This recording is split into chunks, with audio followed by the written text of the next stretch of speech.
Kituo cha afya Pasua kilichopo manispaa ya Moshi mkoa wa Kilimanjaro kinahudumia wakazi wapatao 39,177 kutoka katika kata za Pasua na Boma Mbuzi.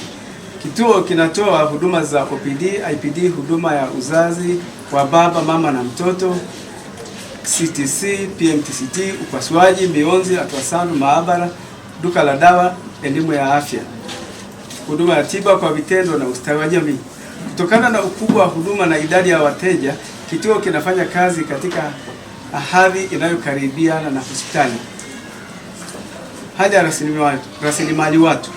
Kituo kina jumla ya watumishi 103, watumishi 8 wapo masomoni na vibarua 6. Kutokana na ongezeko la mahitaji ya huduma, kuna uhitaji mkubwa wa wauguzi, wataalamu wa maabara na famasia na mionzi. Changamoto zilizojitokeza ni uchakavu wa baadhi ya majengo kama wodi ya watoto, wodi ya wanaume na wanawake, ufinyu wa jengo la uzazi, upungufu wa wataalamu kwa baadhi ya vitengo kama wauguzi, wafamasia, wataalamu wa maabara na mionzi, ukosefu wa jengo la utawala na jengo la kuhifadhia maiti yani mortuary na jiko. Mikakati. Kituo kitaendelea kutenga bajeti kwa ukarabati, kuwasilisha maombi ya watumishi wapya na kuimarisha ukusanyaji wa mapato ya ndani ili kuboresha utoaji huduma. Hitimisho. Kwa ujumla, kituo kimeendelea kutoa huduma bora licha ya changamoto zilizopo. Msaada wa mamlaka za juu unahitajika katika kuboresha miundombinu na kuongeza rasilimali watu. Naomba kuwasilisha. Napongeza sana kwanza kwa sababu kwa vitendo vyenu na kwa huduma yenu mmefanya kituo cha afya cha Pasua kiwe ndio kituo cha afya kilichochaguliwa na watu wa Moshi mjini na Moshi vijijini. Kwa hiyo kwa maana hiyo mmekuwa overloaded na watu na wateja wengi sana.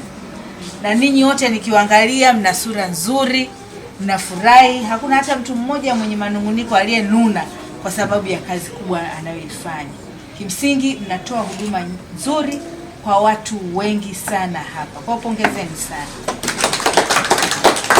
Nimepita maeneo machache haraka, lakini nimepita hapa maabara, nimepita theater kwa nje, lakini tumepita pia na pharmacy.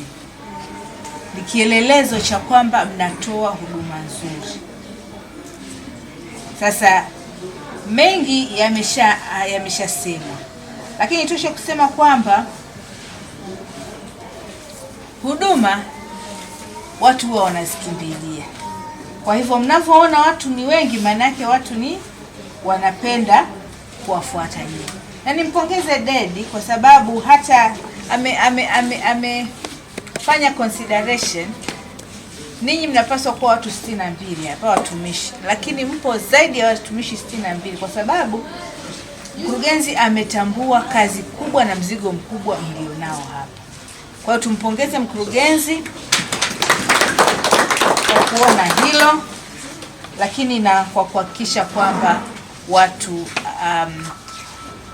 wa Moshi mjini na DC wanapata huduma za afya. Sasa nikiangalia maabara nzuri na inatoa huduma chache kuliko zinavyotakiwa kutoa. Vipimo vichache. Niangalia hapa ameniambia vipimo 20 kati ya 60. Kwa hivyo pengine mngeongeza aina ya vipimo ambavyo mnapaswa kuvitoa. Kwa sababu kwa taarifa ulionayo hapa ni natoa vipimo 20, lakini kwa kituo cha afya natakiwa mtoe vipimo vingi zaidi. Sasa hapo tu pa kurekebisha na pa kuongeza.